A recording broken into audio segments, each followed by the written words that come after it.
Madame Barry-Zakarian, bonjour. Bonjour Madame Da Silva. Merci beaucoup de nous accueillir dans ce magnifique lieu qui est le Sénat. C'est l'histoire de France. Oui. La belle histoire de France. Et ce lieu nous est prêté le temps de notre mandat pour que nous en fassions le meilleur usage. En tout cas, merci beaucoup. Et je rappelle que vous êtes sénatrice de Paris et vice-présidente du Sénat. Oui. Et donc pour vous, qu'est-ce que le mot pouvoir pour Madame Barry-Zakarian?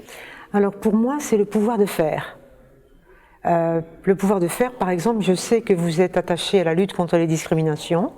Eh bien, je m'emploie dans tous les textes à traquer ce qui pourrait être discriminatoire. Et sur le plan personnel, comment vous arrivez à concilier justement Alors là, sur le plan personnel et professionnel, est-ce que vous poseriez la question à un homme s'il arrive à concilier sa vie professionnelle et sa vie personnelle?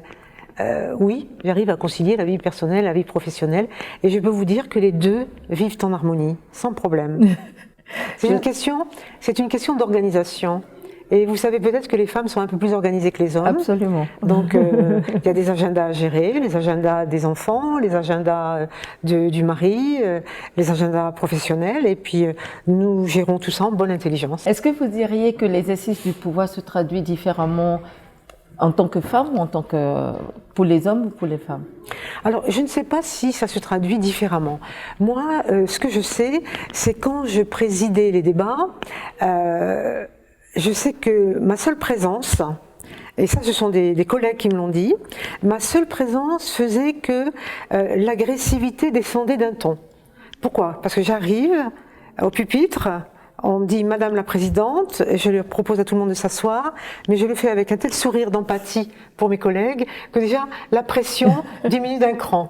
Et donc tout de suite, les discussions sont beaucoup plus faciles, beaucoup plus aisées. Alors la femme a peut-être ce sourire qui permet d'arrondir les choses, d'arrondir les angles, et puis la femme n'est pas, de manière plutôt traditionnelle, dans le conflit. Elle évite le conflit. Donc peut-être si nous avons ce don, tant mieux. On dit souvent que les femmes qui ont du pouvoir ou qui sont dans les arcanes du pouvoir ont dû sacrifier quelque chose pour y arriver. Est-ce que j'ai l'air de... Est-ce que je m'appelle sacrifice? Pas du tout.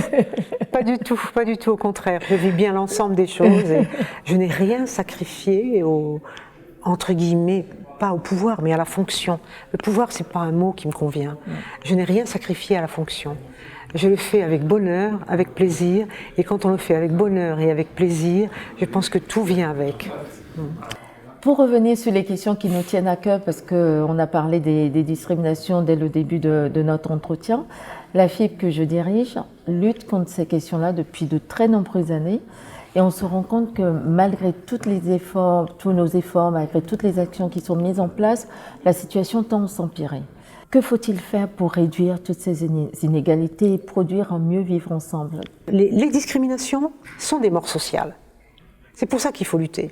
Les discriminations sont des morts sociales, elles entraînent des frustrations, elles entraînent des humiliations, et nous savons que l'humiliation peut mener loin. Nous le voyons aujourd'hui avec ces jeunes qui partent au djihad en Syrie, etc. Ça peut mener loin. Donc il faut faire très attention à notre jeunesse. Très très attention à notre jeunesse. Et moi je préside l'opération Talents des Cités. Je suis marraine de cette opération depuis plus de 10 ans et je vois l'énergie qu'il y a dans ces populations, la richesse qu'il y a dans ces populations. Donc il faut que nos recruteurs arrêtent de regarder que le diplôme, mais qu'ils regardent aussi les qualités, qu'ils regardent ce qu'ont fait les gens dans la vie, du bénévolat, qu'ils se sont donnés dans leur famille, qu'ils ont faim, qu'ils ont envie d'être reconnaissants. Il y a des tas de choses qui ne sont pas dites dans un CV, mais qui existent. Il faut les écouter. Pour revenir sur des choses un peu plus légères, en préparant cet entretien, on vous avait demandé de venir avec un objet, une photo ou une image. Enfin, de votre point de vue, qu'est-ce qui pourrait symboliser la féminité et le pouvoir? Alors, c'est une question difficile parce que je ne suis pas fétichiste, j'ai pas quelque chose. Moi, je pense que se présenter en ayant le sourire accroché à la face, c'est déjà de l'empathie vis-à-vis des gens, et puis se présenter de manière correcte, bien dans sa peau, c'est-à-dire bien dans ses vêtements. Il y a déjà, c'est une forme d'assurance qui fait qu'en face, on vous regarde aussi de manière positive. Donc c'est toute une personnalité, c'est pas un objet pour moi. Très bien. Est-ce que vous aviez une phrase, un proverbe, une devise, quelque chose qui illustre vos propos ou qui vous représente? Parce qu'on me demande souvent, mais comment tu as fait pour faire carrière, comment tu t'es organisé, etc., etc. Et j'ai cette réponse: si tu veux faire rigoler Dieu, dis-lui que tu as des projets. Voilà.